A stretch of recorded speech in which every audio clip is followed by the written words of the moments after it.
When you play the Game of Thrones, you win, or you die. There is a man everyone in Westeros agrees on. Lords who hate him, small folk who never met him, kings and cutthroats and queens. They all reach for the same word when they say his name. Honour. Eddard Stark, the most honourable man in the Seven Kingdoms. The straight back, the grey eyes, the cold north made flesh. If you wanted to point at a single person and say that is what a Stark is, you pointed at Ned. He is the definition. He is the standard Game of Thrones measures everyone else against. People argue about Ned's honour. Some call him noble, the last decent man in a rotten game. Some call him stubborn, trying to pass his pride off as virtue. Some call him naive, taking a boy's idea of right and wrong and carrying it into a grown man's war. But underneath the argument, everyone agrees on one thing. They agree the honour was a Stark trait, that it came with the name, and that it was bred into his DNA at Winterfell, passed down with the greatsword ice and the crypts and the words. But here is what almost nobody notices. The honour that made Ned Stark, and the honour that killed him, wasn't a Stark value at all. Most people heard winter is coming and assumed honour was subtly folded inside it, but that is not the case. The trait that defined Ned Stark belonged to a different house entirely, with a different motto. It came from a different castle, 1,000 miles south of Winterfell, and Ned absorbed it before he was old enough to understand what it would one day cost him. The words that made Ned Stark were not of House Stark. They are the words of another house, and the man who wore them as if they were his own died for them, in front of a cheering crowd, having abandoned the actual creed of his own house in the process. The perfect Stark spent his life living by a borrowed oath. Let me show you exactly how. We'll start with what the Stark words actually mean, because we've heard them so many times that it's become hard to truly hear them. Winter is coming is not a boast. Every other great house chose words that puff out the chest. The Lannisters roar. The Baratheons promise fury. The Martells will not be bowed or bent or broken. The Starks chose an ominous weather report, a warning. The words are about vigilance, the long memory of a family that has survived in one of the harshest corners of the world by never, ever assuming that good times will last. Prepare, watch, endure.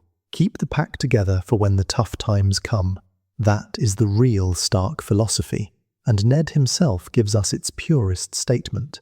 In the novels, he kneels down to a frightened daughter who cannot understand why she has to make peace with a sister she's quarrelling with, and he tells her something about wolves.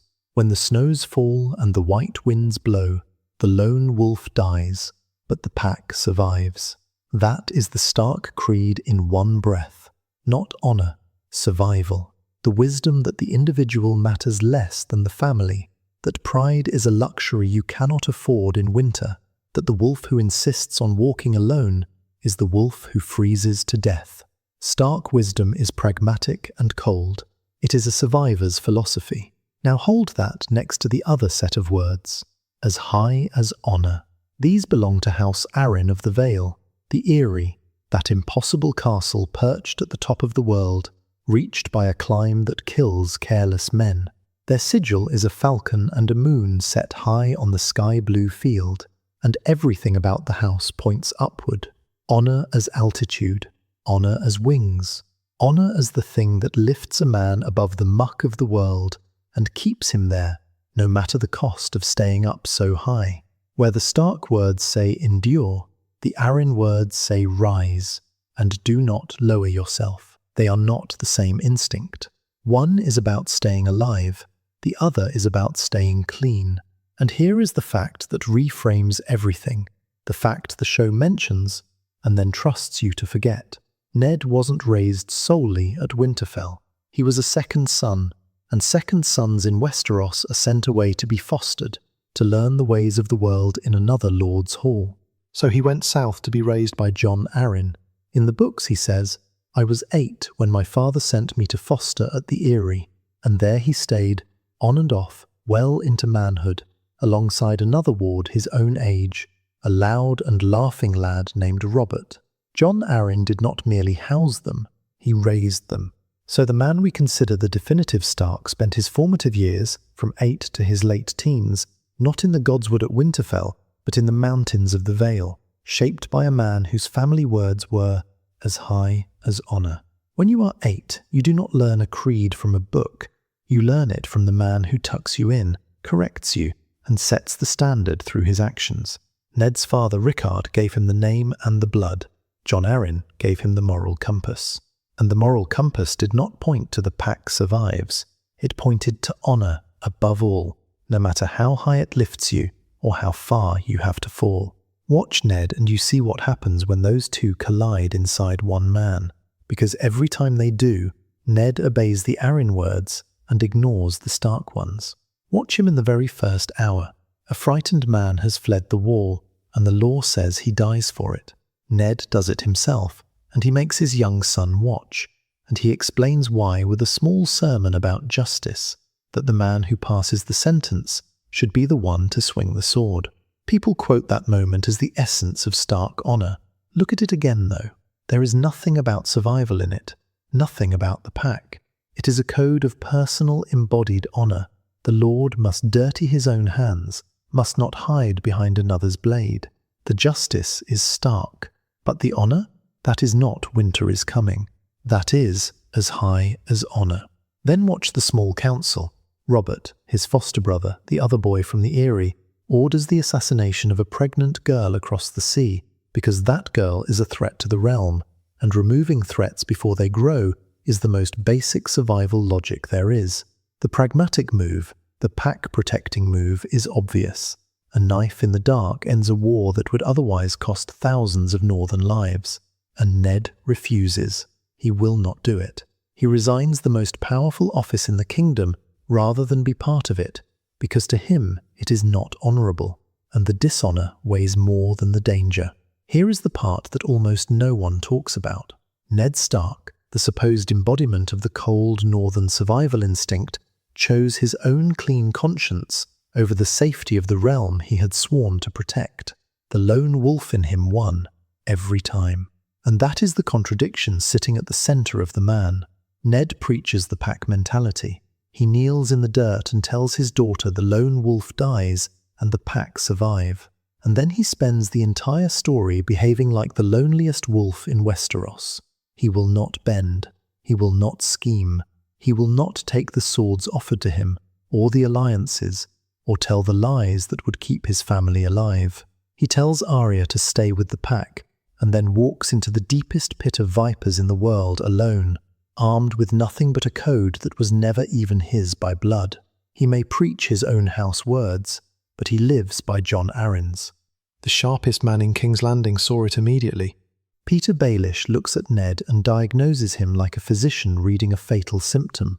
You wear your honour like a suit of armour, Stark. You think it keeps you safe, but all it does is weigh you down. Littlefinger, who came from the Vale, who survives everything, who rises on the bodies of better men precisely because he has no creed but his own advancement, understood Ned's honour better than Ned did. He understood it was Arryn armour. Now, pay particular attention to Ned's next move, because this is where the two creeds meet for the last time. Ask yourself why Ned is even in King's Landing to die in the first place. He did not want the capital. He hates it, fears it, knows it will swallow him. He goes anyway for two reasons, and both of them are Arryn. He goes because his foster father, Jon Arryn, has died suddenly, and he cannot let that death go unanswered. The man who helped raise him is owed the truth. And he goes because Robert, the other Eyrie boy, the brother he was given in that mountain castle, asks him to. The Eyrie reached out of Ned's childhood and pulled him into his grave. And then comes the day itself. Robert is dying, gored by a boar, and in the space of a few hours, 3 doors open in front of Ned. Behind each door is survival.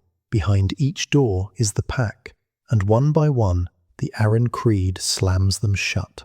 The first door is Renly Baratheon. He comes to Ned with a simple offer. Give him an hour, he says, and he can put 100 swords at Ned's command that very night while the castle sleeps.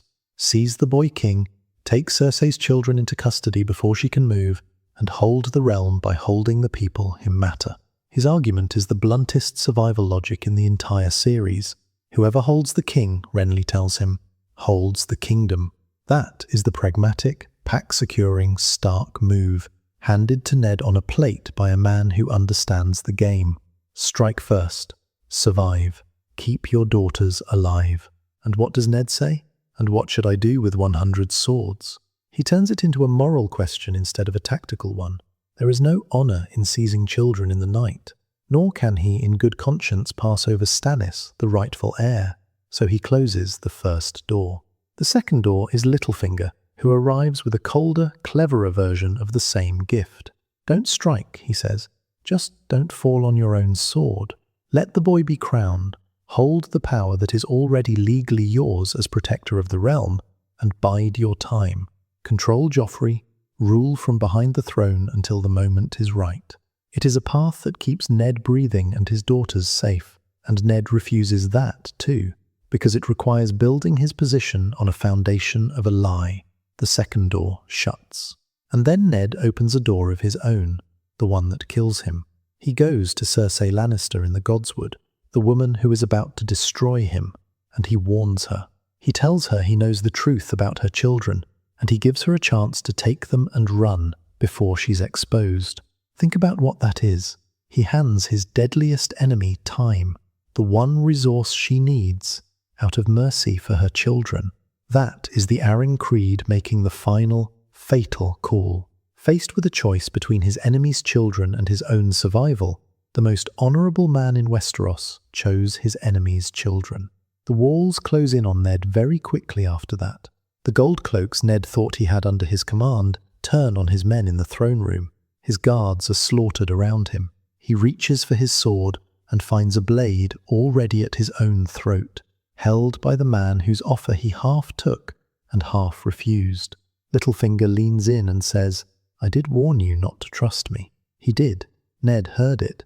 But hearing a warning and heeding it are different acts, and the latter was never an option for a man running on Arryn honour. So they took him to the steps of the great Sept of Baelor in front of the whole city, and they took his head with his own house's greatsword, while his daughters watched. And here is the cruelty the show buries in plain sight. The realm thought it was watching a Stark die, but the thing that put him on those steps was not "winter is coming," but he actually died for as high as honour. He died, in the end, for House Arryn, and once you see it, you cannot watch the rest of the story the same way again. Look at which Starks live and which Starks die, and watch the pattern hold. The ones who cling to honour as Ned did. Robb broke a vow for love and lost his head for it, exactly as his father did. The lone wolf undone by a code. The ones who survive are the ones who learn the real Stark creed, the one Ned preached but could not practice. Arya stops being a lone wolf and learns to disappear into the pack. Sansa stops trusting in honour and learns the game from the people who killed her father, until one day she is the one saying that the lone wolf dies and the pack survives. That is the hidden meaning of the most famous death in the series. It's not that honour got Ned Stark killed. Everyone says that. The hidden meaning is whose honour it was. The man we hold up as the perfect Stark was, in the way that mattered most, an Arryn. And the moment you accept that, every noble, doomed, infuriating choice he ever made looks totally different. Thanks for watching, and if you want more of this, then subscribe, and I will see you next time.